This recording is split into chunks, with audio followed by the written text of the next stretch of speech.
Chart ಸ್ಟಾಕ್ಗೆ ತಮಗೆಲ್ಲರಿಗೂ ಸ್ವಾಗತ. ಕ್ಷಮಿಸಿ, ನಿನ್ನೆ ಲಭ್ಯ ಇರಲಿಲ್ಲ ನಾನು ಮಾರ್ಕೆಟ್ ಮುಗಿದ ಮೇಲೆ, ಹಾಗಾಗಿ ಇವತ್ತು ಚಾರ್ಟ್ ಸ್ಟಾಕ್ ಮಾಡ್ತಾ ಇದ್ದೀನಿ, ಶುಕ್ರವಾರದ ಚಾರ್ಟ್ ಸ್ಟಾಕ್ನ. ನಿನ್ನೆ ಯಾವ ರೀತಿಯಾಗಿತ್ತು ಮಾರ್ಕೆಟ್ ಕ್ಲೋಸಿಂಗು? ಮಂತ್ಲಿ ಕ್ಯಾಂಡಲ್ನ ಕ್ಲೋಸಿಂಗ್ ಆಗಿತ್ತಲ್ವ, ಯಾಕೆಂತಂದರೆ ಮೇ ತಿಂಗಳು ನಿನ್ನೆಗೆ ಮುಗೀತು. ಈಗ ನಾಳೆಯಿಂದ ಹೊಸ ಕ್ಯಾಂಡ್ಲು, ಜೂನ್ ಕ್ಯಾಂಡ್ಲು ಶುರುವಾಗ್ತಾ ಹೋಗುತ್ತೆ. ಹಾಗಾಗಿ ಮಾರ್ಕೆಟ್ ಒಂದು ಸೈಡ್ ವೇಸ್ ಮೂಮೆಂಟ್ನ ಮಾಡಿತ್ತು, ಒಂದು ರೇಂಜ್ ಬೌಂಡ್ ಆಗಿ ಉಳಿದಿತ್ತು. ನಿನ್ನೆ ಟಾಪ್ ಗೇನರ್ ಅಂತ ನಾವು ನೋಡ್ತಾ ಬರೋದಾದರೆ ನಿಫ್ಟಿ 50ನಲ್ಲಿ ಝೊಮ್ಯಾಟೊ. ಸುಮಾರು ಸ್ಟಾಕ್ಗಳು ನೆಗೆಟಿವ್ ಆಗಿತ್ತು ಕೂಡ, ಆದರೂ ಕೂಡ ತುಂಬ ಏನೋ ನೆಗೆಟಿವ್ ಕರೆಕ್ಷನ್ ಅಂತ ಬರಲಿಲ್ಲ ಮಾರ್ಕೆಟ್ನಲ್ಲಿ. SBI ಪಾಸಿಟಿವ್ ಆಗಿತ್ತು, ಆದರೆ ಝೊಮ್ಯಾಟೋನೇ ಟಾಪ್ ಗೇನರ್ ಆಗಿದೆ ನಿನ್ನೆ. ಅದೇ ರೀತಿಯಾಗಿ ಬಜಾಜ್ ಆಟೋದಲ್ಲಿ 3% ಕರೆಕ್ಷನ್ ಬಂದಿದೆ. ಅಕ್ರಾಸ್ ಎಲ್ಲ ಆಟೋ ಸೆಕ್ಟರ್ ಸ್ಟಾಕ್ಗಳು ಕೂಡ ವೀಕ್ ಆಗಿ ಪರ್ಫಾರ್ಮ್ ಮಾಡಿತ್ತು. ಅದೇ ನಿನ್ನೆಯ ಟಾಪ್ ಲೂಸರ್ ಆಗಿತ್ತು. ನಿಫ್ಟಿ ನೆಕ್ಸ್ಟ್ 50ನಲ್ಲಿ ಅಂತ ನಾವು ನೋಡ್ತಾ ಬರೋದಾದರೆ PSU ಬ್ಯಾಂಕ್ ಸ್ಟಾಕ್ಗಳು ಚೆನ್ನಾಗಿ ಪರ್ಫಾರ್ಮ್ ಮಾಡಿತ್ತು. ಪಿಡಿಲೈಟು ಚೆನ್ನಾಗಿ ಪರ್ಫಾರ್ಮ್ ಮಾಡಿತ್ತು. ಅದರ 3.64% ಅಮೌಂಟ್ ಬಂದಿರೋದ್ರ ಮೂಲಕ ಕೆನರಾ ಬ್ಯಾಂಕ್ಗೆ ನಿನ್ನೆಯ ಟಾಪ್ ಗೇನರ್ ಆಗಿದೆ ನಿಫ್ಟಿ ನೆಕ್ಸ್ಟ್ 50ನಲ್ಲಿ. ವೇದಾಂತದಲ್ಲಿ 3.56% ಅವರು ಮತ್ತೆ ಇದನ್ನು ರೈಸ್ ಮಾಡ್ತಾರೆ, ಬಾಂಡ್ ರೈಸ್ ಮಾಡ್ತಾರೆ ಒಂದಿಷ್ಟು ಅಂತೆಲ್ಲ ಬಂದಿದೆ ಸುದ್ದಿ. ಅದೆಲ್ಲದ್ರ ಮಧ್ಯದಲ್ಲಿ ನೆಗೆಟಿವ್ ಆಗಿ ರಿಯಾಕ್ಟ್ ಆಗಿದೆ ಸ್ಟಾಕು. ನಿಫ್ಟಿ ಏನಾಗಿತ್ತು ಅಂದರೆ ತುಂಬ ಒಂದು ವೆರಿ ಸೈಡ್ ವೇಸ್ ಮಾರ್ಕೆಟ್ ಅಂತಲೇ ಹೇಳ್ತಾ ಹೋಗೋದು. ಇವತ್ತು ಬೆಳಗ್ಗೆ ಎಕ್ಸ್ಪೆಕ್ಟ್ ಮಾಡಿದ್ವಿ ಅದನ್ನ. ವಿಕ್ಸು ಕೆಳಗಡೆ ಬರ್ತಾ ಇದೆ, FIDIಗಳು ಜೋರಾಗಿ ಬೈ ಮಾಡ್ತಾ ಇದ್ದಾರೆ. ಈ ಮಂತ್ಲಿ ಕ್ಯಾಂಡಲಲ್ಲಿ ಏನೂ ಮಾಡೋಂಗಿಲ್ಲ, ಮೋಸ್ಟ್ಲಿ ನೆಕ್ಸ್ಟ್ ಮಂತಲ್ಲೇ ಮೇಲೆ ಅಥವಾ ಕೆಳಗಡೆ ಮೂಮೆಂಟ್ ತೊಗೊಂಡೋಗೋ ಥರ ಕಾಣುತ್ತೆ ಅಂತ.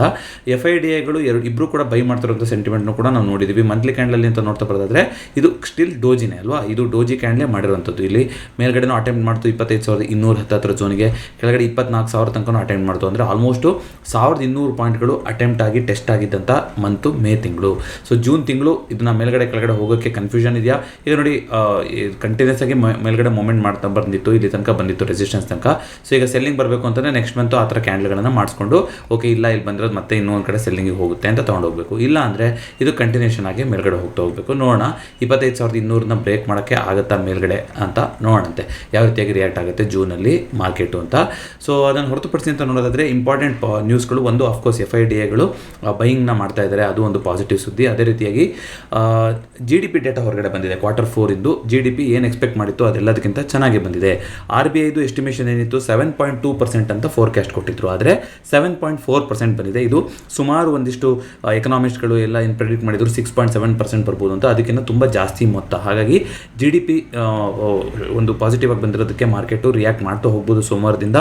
ಜೊತೆಗೆ ಗ್ರೋತ್ ಅಂತ ನೋಡ್ತಾ ಬರೋದಾದರೆ ಕ್ವಾರ್ಟರ್ ನಾವು ನೋಡ್ತಾ ಬರ್ತಿದ್ದಾರೆ ಈ ಸಲ ಕನ್ಸ್ಟ್ರಕ್ಷನ್ ಸೆಕ್ಟ್ರಲ್ಲಿ, ಮ್ಯಾನುಫ್ಯಾಕ್ಚರಿಂಗ್ ಸೆಕ್ಟ್ರಲ್ಲಿ ಮತ್ತು ಸರ್ವಿಸಸ್ ಸೆಕ್ಟ್ರಲ್ಲಿ ಆಲ್ಮೋಸ್ಟು ಹೋದ್ಸಲಕ್ಕಿಂತ ಜಾಸ್ತಿ ಅಥವಾ ಈಕ್ವಲ್ ಟು ಲಾಸ್ಟ್ ಕ್ವಾರ್ಟರ್ ಥರನೇ ಗ್ರೋತ್ ತೋರಿಸಿದ್ದೀವಿ. ಅಗ್ರಿಕಲ್ಚರಲ್ಲಿ 5% ಗ್ರೋತ್ ಬಂದಿದೆ. ಲಾಸ್ಟ್ ಟೈಮು 6.6% ಇತ್ತು. ಬಟ್ ಸ್ಟಿಲ್ ಇದು ಸತತವಾಗಿ 4 ವರ್ಷದಲ್ಲಿ ಫಾಸ್ಟೆಸ್ಟ್ ಮೂವಿಂಗ್ ಎಕನಾಮಿಯಾಗಿ ನಮ್ಮ ದೇಶ ಹೊರಹೊಮ್ಮಿದೆ ಅಂತ ಫೈನಾನ್ಸ್ ಮಿನಿಸ್ಟರ್ ಕೂಡ ಹೇಳಿದ್ದಾರೆ. ಅಂದರೆ ಚೈನಾದು 5% ಏನೋ ಇದೆ growth year on year forecast GDP ಎಷ್ಟಾಗ್ಬೋದು ಅಂತ.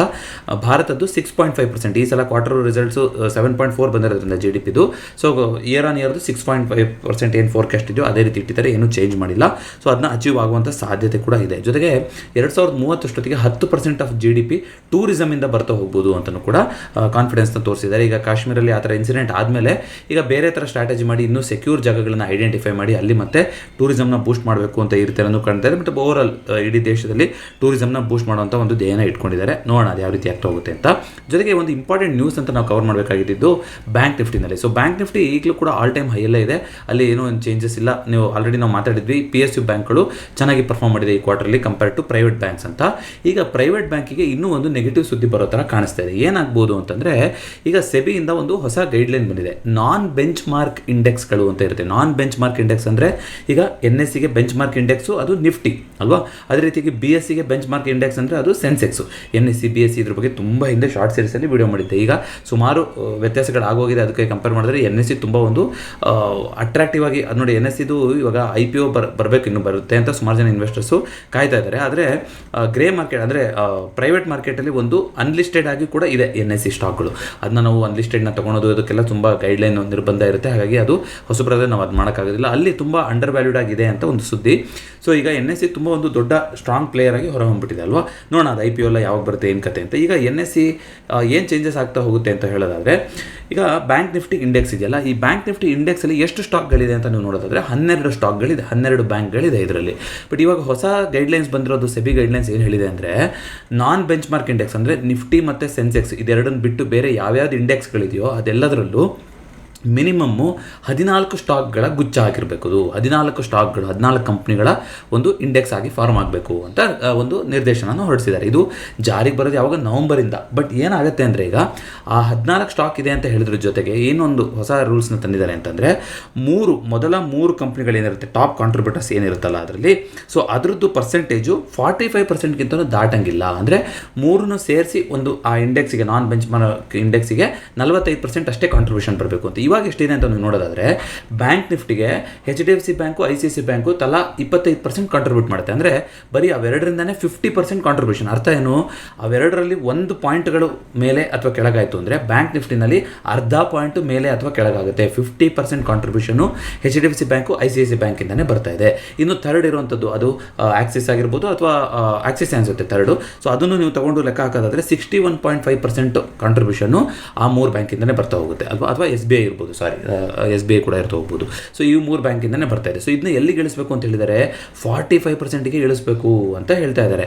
ಸೊ 45%ಗೆ ಇಳಿಸಬೇಕು ಅಂತಂದರೆ ಇವೆರಡರಲ್ಲಿ ಅಂದರೆ HDFC ಬ್ಯಾಂಕು ಮತ್ತು ICICI ಬ್ಯಾಂಕಲ್ಲಿ ಸ್ವಲ್ಪ ಸೆಲ್ಲಿಂಗ್ನ ಮಾಡಬೇಕಾಗುತ್ತೆ. ಇಂಡೆಕ್ಸ್ ಅಂದರೆ ಆ ಇಂಡೆಕ್ಸ್ ಏನೋ ಒಂದು ಪ್ಯಾಸಿವ್ ಇಂಡೆಕ್ಸ್ ಫಂಡ್ ಆಗಿರುತ್ತೆ, ಮತ್ತೊಂದಾಗಿರುತ್ತೆ, ಅವರೆಲ್ಲರೂ ಕೂಡ. ಸೊ ಒಂದು ಅಂದಾಜಿನ ಪ್ರಕಾರ ಒಂದು 2140 ಕೋಟಿಯಷ್ಟು HDFC ಬ್ಯಾಂಕಲ್ಲಿ ಸೆಲ್ಲಿಂಗ್ ಆಗ್ತಾ ಹೋಗಬೇಕಾಗುತ್ತೆ ನವಂಬರ್ ಅಷ್ಟೊತ್ತಿಗೆ. ಈ ಒಂದು ರೂಲ್ನ ಅವರು ಫಾಲೋ ಮಾಡಬೇಕು ಅಂತಂದರೆ ಬ್ಯಾಂಕ್ ನಿಫ್ಟಿ ಇಂಡೆಕ್ಸು. ಜೊತೆಗೆ ICICI ಬ್ಯಾಂಕಲ್ಲಿ ಸರಿಸುಮಾರು 1670 ಕೋಟಿ ಸೆಲ್ಲಿಂಗ್ ಆಗ್ಬೋದು ಅಂತ ಸುದ್ದಿ. ಜೊತೆಗೆ 14 ಕಂಪನಿಗಳ ಗುಚ್ಛ ಆಗಬೇಕಲ್ವಾ. ಇನ್ನು 2 ಬ್ಯಾಂಕ್ಗಳು ಯಾವ್ದು ಸೇರ್ಕೋಬೋದು ಅನ್ನೋದ್ರಲ್ಲಿ ಕಾಂಪಿಟೇಷನಲ್ಲಿ ಯೆಸ್ ಬ್ಯಾಂಕು ಮತ್ತು ಯೂನಿಯನ್ ಬ್ಯಾಂಕ್ಗಳ ಸೇರ್ಪಡೆ ಸಾಧ್ಯತೆ ಜಾಸ್ತಿ ಇದೆ ಅಂತಲೂ ಕೂಡ ಸುದ್ದಿ ಬಂದಿದೆ. ಅಂದರೆ ಅರ್ಥ ಏನು? ಅದರಲ್ಲಿ ಬೈಯಿಂಗ್ ಸೆಂಟಿಮೆಂಟ್ ಆಗುತ್ತಾ ಅದೆಲ್ಲ ನೋಡೋಣ. ನೋಡಿ ಮತ್ತೆ ಹೇಳ್ತಾ ಇದ್ದೀನಿ, ಇದು ಇಮಿಡಿಯೇಟಾಗಿ ಎಫೆಕ್ಟ್ ಆಗೋದಿಲ್ಲ. ಇದು ಬರುವಂಥದ್ದು ನವಂಬರ್ ಅಷ್ಟೊತ್ತಿಗೆ ಸೆಬಿ ತನ್ನ ನಿಲುವನ್ನು ಮತ್ತೆ ಚೇಂಜ್ ಮಾಡ್ಕೋಬೋದು. ಬಟ್ ಸದ್ಯಕ್ಕೆ ಬಂದಿರೋ ರೂಲ್ಸ್ ಪ್ರಕಾರ ನಾನ್ ಬೆಂಚ್ ಮಾರ್ಕಿಂಗ್ ಇಂಡೆಕ್ಸಲ್ಲಿ 14 ಸ್ಟಾಕ್ ಇರಬೇಕು. ಮೊದಲ 3 ಸ್ಟಾಕ್ಗಳ ಪರ್ಸೆಂಟೇಜು 45%ಗಿಂತ ಮೀರಂಗಿಲ್ಲ ಅಂತ ಬಂದಿದೆ. ನೋಡೋಣ ಅದು ಏನಾದರೂ ಒಂದು ಸೆಲ್ಲಿಂಗ್ನ ತಂದುಕೊಡುತ್ತಾ ಅಂತ. ಅದು ಮೇಜರ್ ಇಂಪ್ಯಾಕ್ಟ್ ಆಗ್ತಾ ಹೋಗುತ್ತೆ ಅವಾಗ. ಯಾವುದು HDFC bank, ICICI bank, third ಇರೋದು ಆಕ್ಸಿಸ್ ಬ್ಯಾಂಕಿನೇ, ಫೋರ್ತ್ SBI ಇರುವಂಥದ್ದು, ಥರ್ಡ್ ಆಕ್ಸಿಸ್ ಬ್ಯಾಂಕ್ ಇರುವಂಥದ್ದು. ಬಟ್ ಆಕ್ಸಿಸ್ ಬ್ಯಾಂಕಿನ ಕಾಂಟ್ರಿಬ್ಯೂಷನ್ ಒಂದು 8% ಇದೆ ಅಷ್ಟೇ. HDFC ಬ್ಯಾಂಕಿಂದ 27% ಕಾಂಟ್ರಿಬ್ಯೂಷನ್ ಇದೆ. ICICI ಬ್ಯಾಂಕಿಂದು 25% ಕಾಂಟ್ರಿಬ್ಯೂಷನ್ ಇದೆ ನಿಫ್ಟಿ ಬ್ಯಾಂಕಲ್ಲಿ. ಸೊ ಈಗಲೂ ಕೂಡ ಬ್ಯಾಂಕ್ ನಿಫ್ಟಿ ಯಾವುದೇ ರೀತಿಯಂಥ ನೆಗೆಟಿವಿಟಿ ಮಾಡಿಲ್ಲ, ಹಾಗಾಗಿ ನೆಗೆಟಿವ್ ಆಗಿ ನೋಡೋಕ್ಕೆ ಹೋಗಬಾರ್ದು. ಈಗಲೂ ನೀವು ನೋಡ್ತಾ ಬರೋದಾದ್ರೆ ಇದು ಒಂದು 56,000ದಿಂದ 54,500 ಆ ಒಂದು ಝೋನಲ್ಲಿ ಮಾಡಿರುವಂಥ ಒಂದು ಬಸ್ ಸ್ಟ್ಯಾಂಡ್ ಝೋನಲ್ಲೇ ಇದೆ. ಸೊ ಈ ಝೋನನ್ನು ಬಿಟ್ಟು ಮೇಲ್ಗಡೆ ಹೋದರೆ ಆಗ ಪಾಸಿಟಿವ್ ಆಗಿ ಮೇಲ್ಗಡೆ ಹೋಗ್ಬೋದು, ಕೆಳಗಡೆ ಬರ್ಬೋದು. ಮೇಲ್ಗಡೆ ಹೋಗಬೇಕು ಅಂದರೆ ಹೇಗೇನು ಮೇಲ್ಗಡೆ ಹೋದಾಗ ವಿಕ್ಸು ಕೆಳಗಡೆ ಬಿದ್ದು ಮೇಲ್ಗಡೆ ಹೋದರೆ ನಮಗೆ ಕಾನ್ಫಿಡೆನ್ಸ್ ಇರುತ್ತೆ. ಅದಕ್ಕೆ ಸಪೋರ್ಟ್ ಮಾಡೋಂಗೆ ಏನಾಯಿತು, ಮೊನ್ನೆ ಇಂಡಿಯಾ ವಿಕ್ಸು ನೆನ್ನೆ ಸ್ವಲ್ಪ ಬಿತ್ತು, ಕರೆಕ್ಷನ್ ಆಯಿತು. ಅಂದರೆ ಆಲ್ಮೋಸ್ಟ್ 15 ಲೆವೆಲ್ ಹತ್ತಿರ ಬಂದು ಟೆಸ್ಟ್ ಆಗಿತ್ತು. ಬಟ್ ಇಷ್ಟೇ ಸಾಕಾಗಲ್ಲ, ನಮಗೆ 14 ಆ ಲೆವೆಲ್ಗಿಂತನೂ ಕೆಳಗಡೆ ಬರಬೇಕು ಇಂಡಿಯಾ ವಿಕ್ಸು. ಇನ್ನೂ ಕಂಟಿನ್ಯೂಷನ್ ಆಗ್ತಾ ಹೋಗಬೇಕು ಇಂಡಿಯಾ ವಿಕ್ಸು. ಆಗ ಮಾತ್ರ ನಾವು ಮಾರ್ಕೆಟಲ್ಲಿ ಪಾಸಿಟಿವ್ ಆಗಿ ಈ ಝೋನ್ ಏನಿದೆಯಲ್ಲ, ಇಲ್ಲಿ ಒಂದು ದೊಡ್ಡ ಮಾರಬಾಜು ಕ್ಯಾಂಡಲ್ ಮಾಡೋಗಿತ್ತಲ್ಲ, ಈ ಝೋನು ಅಥವಾ ಅದಕ್ಕಿಂತ ಕೆಳಗಡೆ ಬರೋಕ್ಕೆ ಶುರುವಾದರೆ ಆಗ ಮಾರ್ಕೆಟು ಮತ್ತೆ ತಿರ್ಗಾ ಆಲ್ ಟೈಮ್ ಹೈ ಕಡೆಗೆ ಹೋಗ್ತಾ ಇದೆ ಅಂತ ನಾವು ಮಾತಾಡ್ತಾ ಹೋಗ್ಬೋದು. ಅದೇ ರೀತಿಯಾಗಿ ಮಿಡ್ ಕ್ಯಾಪ್ ನಿಫ್ಟಿ ಅದು ಕೂಡ 12,250 ಆ ಝೋನ್ ಮೇಲ್ಗಡೆ ಇದೆ. ಅದನ್ನು ಕೂಡ ನಾವು ಪಾಸಿಟಿವ್ ಅಂತಲೇ ನೋಡ್ತಾ ಹೋಗಬೇಕು. ಸೊ ಎಲ್ಲಿ ತನಕ ಇನ್ನೂ ನಮಗೆ ಒಂದು ನೆಗೆಟಿವ್ ಫಾರ್ಮ್ ಮಾಡಿಲ್ಲ ಅಲ್ಲಿ ತನಕ ಅರ್ಜೆಂಟಾಗಿ ನೆಗೆಟಿವ್ ಮಾಡ್ಕೊಳಂಗಿಲ್ಲ. ಇಷ್ಟು ದಿನ ಸ್ವಲ್ಪ ಕಾಷಿಯಸ್ ಆಗಿರಬೇಕಾಗಿರ್ತಿತ್ತು. ಯಾಕೆಂದರೆ ಇಂಡಿಯಾ ವಿಕ್ಸು 18, 19, 20 ತನಕ ಹೋಗ್ತಾ ಇತ್ತು. ಬಟ್ ಈಗ ಲಾಸ್ಟ್ 2-3 ದಿನದಿಂದ ನೋಡೋದಾದರೆ 20ರಿಂದ 16 ತನಕ ತುಂಬ ದೊಡ್ಡ ಮಟ್ಟದಲ್ಲಿ ವಿಕ್ಸಲ್ಲಿ ಕರೆಕ್ಷನ್ ಆಗಿದೆ. ಏಗೇನ್ ವಿಕ್ಸ್ ಬಗ್ಗೆ ಡೆಡಿಕೇಟೆಡ್ ವಿಡಿಯೋ ಚಾನಲ್ ಇದೆ, ನೀವು ಚೆಕ್ಔಟ್ ಮಾಡ್ಬೋದು. ಗೋಲ್ಡು ಕೂಡ ಈಗ ಯಾವುದೇ ರೀತಿಯಾದಂಥ ಒಂದು ರಿವೀಲ್ ಮಾಡಿಲ್ಲ ಏನು ಮಾಡೋಕ್ಕೆ ಹೊರಟಿದೆ ಅಂತ. ಬಟ್ ಒಂದು ಲೋಯರ್ ಚಾನಲ್ ಏನು ಮಾಡ್ತಾ ಇದೆ, ಆ ಚಾನಲಲ್ಲೇ ಇದೆ ನೋಡಿ. ಇಲ್ಲಿ ಒಂದು ಲೋಯರ್ ಹೈ ಮಾಡುತ್ತೆ, ಲೋಯರ್ ಹೈ ಮಾಡುತ್ತೆ, ಲೋಯರ್ ಹೈ, ಲೋಯರ್ ಲೋ, ಇದೇ ಥರ ಮಾಡ್ತಾ ಬರ್ತಾ ಇದೆ, ನೋಡೋಣಂತೆ. ಅದೇ ರೀತಿಯಾಗಿ ಸಿಲ್ವರು ಕೂಡ ಒಂದು ಬಸ್ ಸ್ಟ್ಯಾಂಡ್ ಮಾಡಿತ್ತು, ಆ ಝೋನ್ನ ಬಿಟ್ಟು ಹೋಗಿಲ್ಲ. ಕಮೋಡಿಟಿ ಮಾರ್ಕೆಟು ಕೂಡ ತುಂಬ ಸೆಟಲ್ ಆಗಿದೆ, ವೆಯ್ಟ್ ಆ್ಯಂಡ್ ವಾಚ್ ಸಿಚುಯೇಷನ್ ಇದೆ. USD INR ತಿರ್ಗಾ 85 ರೂಪಾಯಿ 50 ಪೈಸೆಗೆ ಬಂದಿದೆ. ಇದು ಬ್ಯಾಂಕ್ ನಿಫ್ಟಿಗೆ ಒಳ್ಳೆಯದಲ್ಲ, ಮೇಲ್ಗಡೆ ಹೋದಷ್ಟು ಒಳ್ಳೆಯದಲ್ಲ. ಇದು ಕ್ರೂಡು 5,400, 500 ಆ ಕಡೆಗೆ ಹೋಗುತ್ತೆ ಅಂತ ಅಂದ್ಕೊಂಡ್ರೆ ಮೊನ್ನೆ ನೋಡಿ ಒಂದು ಶಾರ್ಪಾಗಿ ಕರೆಕ್ಷನ್ ಆಯಿತು. ಬಟ್ ಶುಕ್ರವಾರ ಆ ಲೆವೆಲ್ನ ಬಿಟ್ಕೊಟ್ಟಿಲ್ಲ, ನಿಂತ್ಕೊಂಡಿದೆ. ಬಟ್ ಈ ಲೆವೆಲ್ನ ಬಿಟ್ಟು ಕೊಡಬಾರ್ದು. ಈಗ ಇಲ್ಲಿ ಒಂದು ಸಪೋರ್ಟ್ ತೊಗೊಂಡಿದೆ, ಇಲ್ಲಿ ಒಂದು ಫಾರ್ಮ್ ಮಾಡಿದೆ, ಇಲ್ಲಿ ಒಂದು ಬೇಸ್ನ ಮಾಡ್ತಾ ಇದೆ. ಈಗ ಬ್ರೇಕ್ಔಟ್ ಕೊಡಬೇಕು ಅಂದರೆ ಇಲ್ಲಿ ಕೊಡಬೇಕು ಒಂದು 5,600 ತನಕ.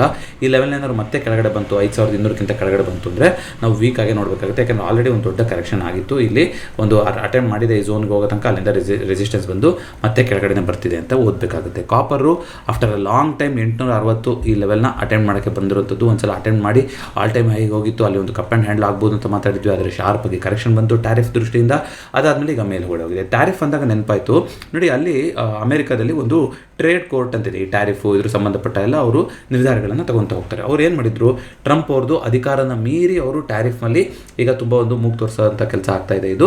ಸೊ ಹಾಗಾಗಿ ಈಗ ಟ್ಯಾರಿಫನ್ನೆಲ್ಲ ನಾವು ಪಾಸ್ ಮಾಡ್ತೀವಿ, ನೀವೇನು ಮಾಡ್ತಿದ್ರು ಅದನ್ನೆಲ್ಲ ಪಾಸ್ ಮಾಡ್ತೀವಿ ಅಂತ ಹೇಳಿತ್ತು. ಅದಕ್ಕೆ ಇವಾಗ ಮತ್ತೆ ಮೇಲ್ಮನವಿ ಥರ ಅಲ್ಲಿ ಒಂದು ಫೆಡರಲ್ ಕೋರ್ಟ್ ಇದೆ, ಫೆಡರಲ್ ಅಪೆಕ್ಸ್ ಕೋರ್ಟ್ ಅಂತ ಕರೀತಾರಲ್ವ, ಅಲ್ಲಿಗೆ ಹೋದಾಗ ಅವ್ರು ಏನು ಮಾಡಿದ್ದಾರೆ, ಲೋಯರ್ ಕೋರ್ಟ್, ಅದು ಈಗ ಟ್ರೇಡ್ ಕೋರ್ಟ್ ಅನ್ನೋದು ಸಣ್ಣ ಕೋರ್ಟ್ ಆಗುತ್ತೆ, ಅದ್ರದ್ದು ಇಲ್ಲ ನೀವು ತಡೀರಿ ಒಂದು ಸ್ವಲ್ಪ, ಗೌರ್ಮೆಂಟ್ದು ಏನು ಹೇಳಕ್ಕೆ ಹೊರಟಿದ್ದಾರೆ ಅಂತ ಕೇಳೋಣ ಅಂತ ಸ್ವಲ್ಪ ಟ್ರಂಪ್ ಪರವಾಗಿ ಬಂದಿರೋ ಥರ ಬಂದಿದೆ ಅದು ತೀರ್ಪು. ಸ್ವಲ್ಪ ಸ್ಟೇ ತಂದಿದ್ದಾರೆ, ಪಾಸ್ ಮಾಡಬೇಕು ಟ್ಯಾರಿಫ್ ಒಂದಿದ್ದಕ್ಕೆ.